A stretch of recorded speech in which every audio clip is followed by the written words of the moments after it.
இதுதான் என்னுடைய first long வீடியோவா இருக்க போகுது. அதனால வீடியோ எப்படி இருக்க போகுதுன்னு எனக்கும் தெரியல, உங்களுக்கு பிடிக்கும் நான் நம்புறேன். அதனால இந்த வீடியோக்கு ஒரே ஒரு லைக் பண்ணிட்டு சப்ஸ்கிரைபும் பண்ணிட்டு பாருங்க. அதனால நம்ம வீடியோக்குள்ள போயிடலாம். நம்பர் 15 பார்க்க போறது ஃபின்லாண்ட்ல இருக்கக்கூடிய இந்த நம்பரோட பேர் தான் ஆண்ட்ரஸ் வீக்லாஃப். இவர் அதிகமான ஸ்பீட்ல போனதுனால அங்க இருக்க போலீஸ் இவருக்கு ஃபைன் அமௌண்ட் போட்டுட்டாங்க. அதுவும் $1,29,000. நம்ம நாட்டு காசு படி பாத்தீங்கன்னா 1 கோடி. ஆனா இவருக்கு இது ஒரு பெரிய லாஸ் தான். ஃபின்லாண்ட்ல இருக்கக்கூடிய டிராஃபிக் ஃபைன்ஸ் ஃபிக்ஸ்டா இருக்காது. ஏன்னா அங்க இருக்கக்கூடிய டிரைவர்ஸோட இன்கம் வச்சு தான் அங்க கால்குலேட் பண்ணி ஃபைன் போடுவாங்க. ஆனாலுமே ஆண்ட்ரூ இந்த நபர் ஒரு பெரிய பிசினஸ்மேன். பல தடவை ஸ்பீடா போயிருக்காரு. ஆனா இந்த தடவை தான் ஒரு மாட்டிக்கிட்டு இவர் ஃபைன் அமௌண்ட்டை போட்டுட்டாங்க. இது ஒரு பெரிய லாஸ்ன்னு கூட ஆனா சொல்லலாம். அடுத்ததான் நம்பர் 14. இதை கேட்டு நீங்களே ஷாக் ஆகி போயிடுவீங்க. இந்த நபரோட பேர் தான் ஆர்டிஎம் சிடார்கிங். இந்த நபருக்கு ஒரு நாள் நெஞ்சு பகுதி ரைட் சைடுல ஒரு நாள் வலிக்க தொடங்கிருச்சு. இதனால இவர் ரத்தம் வாந்தி எடுக்க தொடங்கிட்டாரு. இதனால இவர் டாக்டர்ஸ் போய் பார்த்தாரு. அங்க இருக்க டாக்டர் இவருக்கு எக்ஸ்ரே எடுத்து பார்த்துட்டு இவர் லங் கேன்சர் கேஸ்னு சொல்லி இவருக்கு சர்ஜரி பண்ண ஆரம்பிச்சாங்க. சர்ஜரி பண்ணும்போது தான் டாக்டர்ஸ்க்கு ஒரு பெரிய அதிர்ச்சி காத்து இருந்தது. அப்படி என்னதான் இருந்துச்சுன்னா 5 சென்டிமீட்டருக்கு ஒரு பைன் ட்ரீ வளர்ந்து இருந்தது. டாக்டர்ஸும் ஆர்டிஎம் லங்ல இருக்கக்கூடிய அந்த பைன் ட்ரீயை கிளியர் பண்ணி கியூர் பண்ணிட்டாங்க. அதுக்கப்புறம் ஆர்டிஎம் குணமாகி இப்ப நல்லபடியா இருக்கான். டாக்டர் என்ன நம்புறாங்கன்னா அந்த பையன் தெரியாம பைன் சீடை தெரியாம முழுங்கி இருப்பான். அது மூலமா வார்மத்துல போய் அந்த சீடும் வளர தொடங்கி இருக்கும். இது மூலமா தான் அந்த ஒரு பைன் ட்ரீ வளர்ந்துருக்குன்னு நம்புறாங்க. Next number 13. ஆஸ்திரேலியாவை சேர்ந்த 74 வயசு ஓல்டு உமன். இவங்களோட பேர் தான் ஜேன் சேமர். இவங்க ஒரு ரெண்ட் ஹவுஸ்ல வாழ்ந்துட்டு வந்திருக்காங்க. அந்த ஹவுஸோட ஓனர் தான் ஜான் பேரட். இவங்க 23 வருஷமா பாத்தீங்கன்னா கண்டினியூஸா ரெண்ட் பே பண்ணி எந்த ஒரு பிரச்சனையும் இல்லாம பே பண்ணிட்டு வந்திருக்காங்க.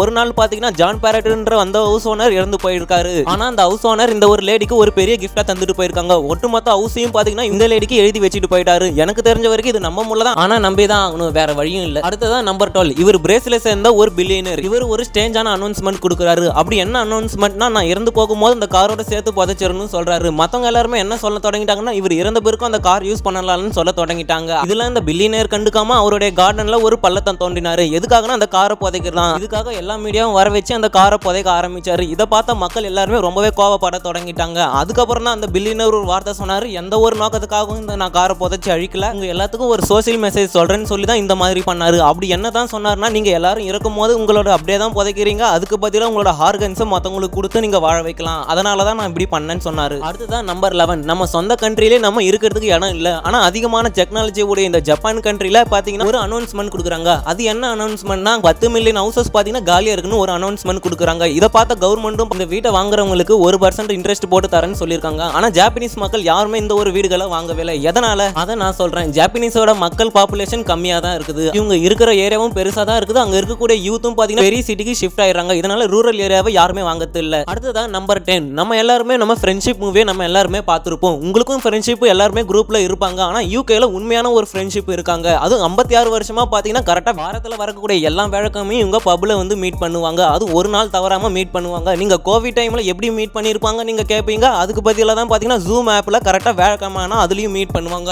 இவங்க தான் உண்மையான ஒரு ஃப்ரெண்ட்ஷிப்புக்கு அடையாளமா இருந்துட்டு வந்தாங்க. அடுத்ததான் நம்பர் 9. நீங்க எல்லாருமே ஒரு முறையாச்சும் ட்ரெயின் டிராவலை பத்தி கேள்விப்பட்டிருப்பீங்க. அங்க இருக்கக்கூடிய எல்லா பேசஞ்சருமே ரியலாவே ட்ரெயின் டிராவல் பண்ணிருப்பாங்க. அது எப்படி சொல்ல போனா கேத்தோ பெசிபிக் ஃபிளைட். இந்த ஃபிளைட் பாத்தீங்கன்னா ஹாங்காங்க்கு 1 ஜனவரி 26 12 AM கிளம்பி இருக்கு. ஆனா இவங்க போன லேண்ட் டைம் பாத்தீங்கன்னா சரியா டிசம்பர் 31 2025 9:29 PM தான் லேண்ட் ஆகியிருக்காங்க. அது எப்படி சாத்தியமான இருக்குன்னு நினைக்கிறீங்க. ஆனா உண்மைதான். லாஸ் ஏஞ்சலுக்கும் ஹாங்காங்க்கும் 16 மணி நேரம் வித்தியாசம் ஏற்படும். அதனால தான் இவங்க ட்ரெயின் டிராவல் பண்ணிருப்பாங்க சொல்லியிருப்பாங்க. ஆனால் இன்டர்நேஷனல் டேட் லைனை இவங்க கிராஸ் பண்ணி நடத்தி காட்டியிருக்காங்க. அடுத்ததான் நம்பர் 8. ஒரு ஸ்டடியில என்ன சொல்லியிருக்காங்கன்னா, தனியா இருக்க பீப்புள் எல்லாருமே பாத்தீங்கன்னா ஒரு சேடான சாங் தான் கேட்கறாங்கன்னு சொல்லியிருக்காங்க. ஆனா பாதி ரிசர்ச்சர் என்ன சொல்றாங்கன்னா, டிப்ரெஷனா இருக்கக்கூடிய மக்கள் பாத்தீங்கன்னா சோகமான பாட்டை தான் கேட்கறாங்கன்னு சொல்லியிருக்காங்க. அதுக்காக ரிசர்ச்சர் என்ன சொல்லியிருக்காங்கன்னா, நீங்க தனியா இருக்கும்போது உங்களுக்கு நெகட்டிவ் தாட் தான் அதிகமா வரக்கூடும். எதனால அப்படி நடக்குதுன்னா, நீங்க சோஷியல் கனெக்டிவிட்டியில இருக்க மாட்டீங்க. நீங்க தனியாவே இருந்து பழகிட்டனால பாத்தீங்கன்னா உங்களுக்கு அதிகமா பாட்டு கேட்கறதும் நீங்க டிப்ரெஷன்ல போறதும் உங்களுக்கு நெகட்டிவ் தாட் வரதும் இதனால தான் சொல்றாங்க. உங்களுக்கு இதே போலவே நடந்திருக்கா? நம்ம அடுத்ததா பார்க்க போறது GTA 6 பத்தி தான். நம்ம எல்லாருமே இந்த GTA 6க்காக நம்ம எல்லாருமே வெயிட் பண்ணிட்டு இருக்கோம். ஆனா சில மக்கள் மட்டும் பாத்தீங்கன்னா இதை சீக்கிரமாவே ஆக்சஸ் பண்ணிட்டாங்க. அது எப்படி நடந்துச்சுன்னு கேட்பீங்க. அது உண்மைதான். ஏன்னா சீரியஸ் டிசீஸ் கேன்சர்ல உள்ளவங்க சீக்கிரம் வாழ்வாங்களா இல்லையான்னு தெரியாது. அதனால ராஸ்டாக் கம்பெனி என்ன பண்ணிருக்காங்கன்னா, அவங்களுக்காக மட்டும் பாத்தீங்கன்னா சீக்கிரமா GTA 6 ப்ளே பண்றதுக்கு கொடுத்திருக்காங்க. ஆனா நல்ல மனசு தான் ராக்ஸ்டார் கம்பெனிக்கு. அடுத்ததா நம்ம பார்க்க போறது, சின்ன வயசுல எல்லாருமே நம்ம கார்ட்டூன் ஷோஸை பார்த்திருப்போம். அதோட எண்டிங் எப்படி இருக்கும் நம்ம தெரிஞ்சிருக்காது. நம்ம எல்லாத்துக்குமே நிஞ்சா ஹட்டோரி கார்ட்டூன் எல்லாத்துக்குமே தெரிஞ்சிருக்கும். நிஞ்சா ஹட்டோரி சாங்ஸ் எப்பயுமே ஸ்டார்டிங்ல சோனிக் நிக்லோடியன் தான் போடுவாங்க. நிஞ்சா ஹட்டோரி ஷோ 268 மட்டும் தான் இந்தியாவில் ரிலீஸ் பண்ணியிருந்தாங்க. கடைசி ஹட்டோரியோட எண்டிங் எப்படி இருக்குன்னா, அவனோட நிஞ்சா ட்ரைனிங்லாம் முடிச்சுட்டு அவனோட நிஞ்சா வில்லேஜுக்கே போயிடுவான். அவனோட ஃப்ரெண்ட்ஸுக்குலாம் டாட்டா காட்டிட்டு திரும்ப அவனோட வில்லேஜுக்கே போயிடுவான். இதுதான் ஹட்டோரியோட எண்டிங்காகவும் இருக்கும். அடுத்ததான் சின்சனை பத்தி பார்ப்போம். சின்சன் எல்லாருக்குமே one of the most favourite கார்ட்டூனா இருந்துட்டு வருது. ஏன்னா அங்காமால மட்டும் தான் ரிலீஸ் பண்ணியிருந்தாங்க. அதுவும் 1200 எபிசோடு மட்டும் தான். அபிஷியலா பாத்தீங்கன்னா இதோட எண்டிங் கன்ஃபார்ம் பண்ணவே இல்லை. ஆனாலுமே இதோட ரூமர்ஸ் இன்டர்நெட்ல ரொம்பவே வைரலா போயிட்டு இருந்துச்சு. ஆனா